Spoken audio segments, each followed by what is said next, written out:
Having finished its battle, the flower's petals close up, glowing brightly from within. Fang Yi looks on, a bit tired from the battle, as a single red petal gently brushes his cheek. The flower then erupts with a massive surge of energy, and Fang Yi realizes with surprise that his little flower is also about to evolve. In a high-tech control room, alarms blare as an analyst reports an A-level anomaly. He explains they are detecting two different spiritual powers in the same area. Just as the Wolf King was evolving and creating a dark attribute, a separate and powerful desolation attribute appeared. The Association Superior, listening with Su Qingying, demands to know the location. A technician points to a map, explaining it was an area Su Qingying's team was previously in charge of. The Superior questions this, asking if the Destroyer Squad wasn't already sent to deal with the Wolf Pack. His question is cut short by a call from the squad on the ground. The squad leader reports that a powerful wave of desolation energy appeared and wiped out the A-level wolf pack. However, he adds that the desolation power moved back into the mountain, where a large number of unusual flower anomalies have since appeared. The pioneers stand before the mountain, which is now glowing red from a sea of flowers, unable to get closer. The Association Superior and the squad leader continue their talk. The leader warns that if this new, unknown anomaly were to erupt, it would be far worse than the celestial vine.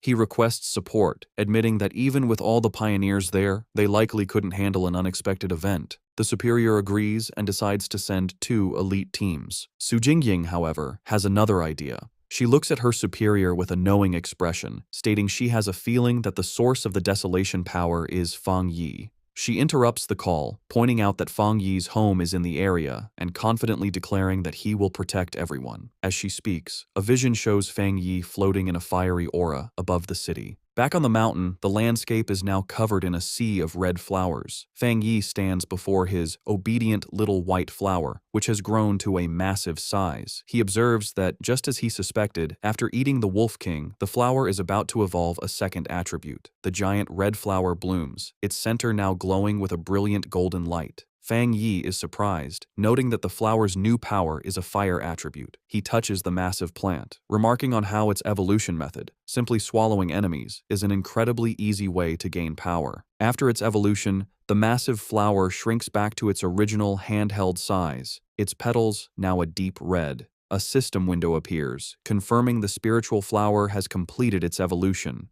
It is now classified as an A-level anomaly named the Desolate Fire Spirit Flower and has dual desolation and fire attributes. The notification adds that the flower has a strong desire to eat spiritual energy and can be placed in the limitless dark world to be nurtured. Fang Yi reads the notification, confused by the mention of the limitless dark world. A new idea strikes him. He realizes he can place the flower inside his personal dark domain. He understands that the domain contains a large amount of dark attribute anomalies and a good environment. He thinks that if the spiritual flower eats the energy inside, it could even evolve a third dark attribute. Just as he holds the orb of his dark domain, a massive storm begins to gather in the sky. His eyes glow with golden light as he realizes he is about to have another breakthrough, this time to the 2-star spirit creation realm. He sits down to cultivate, and a massive pillar of golden divine energy comes down from the heavens, surrounding him.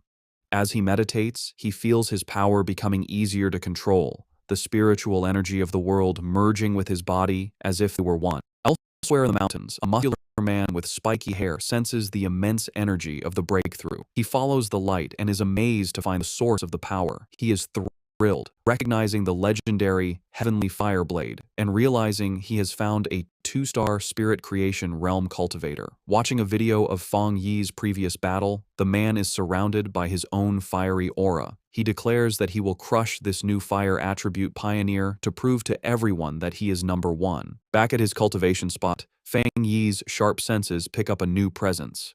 He shouts out, asking who is there.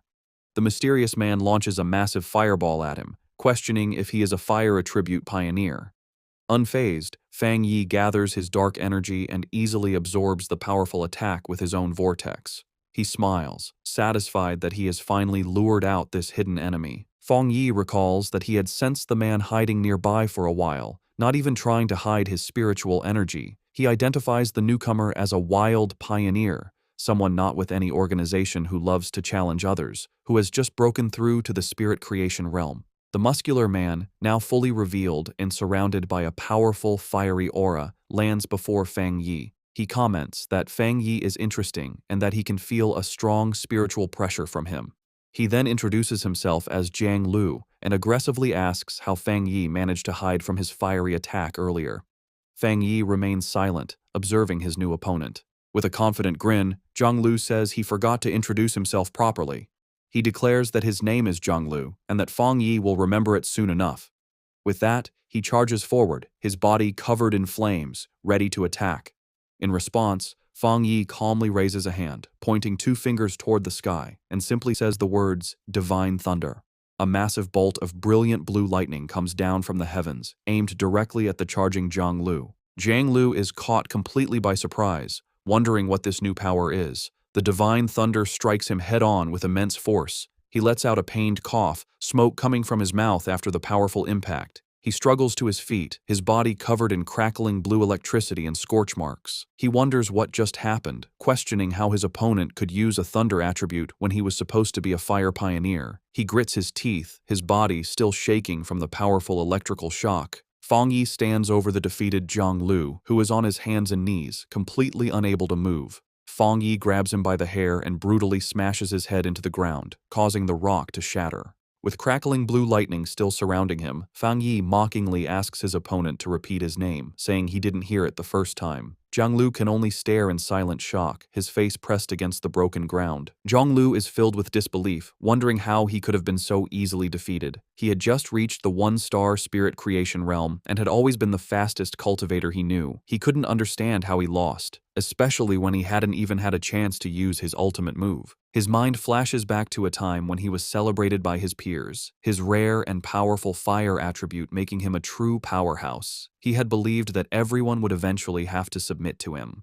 A small, dismissive sound escapes Fang Yi's lips as he sends another surge of electricity through Jiang Lu's body, causing him to scream in pain. Jiang Lu wonders how his opponent can have a thunder attribute when he was supposed to be a fire user. Fang Yi, his eye glowing with blue energy, looks down with disappointment, remarking that he had expected his opponent to be much stronger. With a condescending smile, Fang Yi mocks the younger generation's overconfidence as he pins Jiang Lu to the ground with his electrical power. Jiang Lu grits his teeth in pain and frustration, his mind racing. He realizes that even though his opponent is clearly at the 2-star spirit creation realm, his spiritual pressure feels as if it is much higher than his own, by at least 2 entire realms. A final, terrifying realization hits him. It feels like a difference of 3 full realms. Convinced he is about to die, Jiang Lu thinks to himself that his end has come, and that he, the great Jiang Lu, is truly going to die here.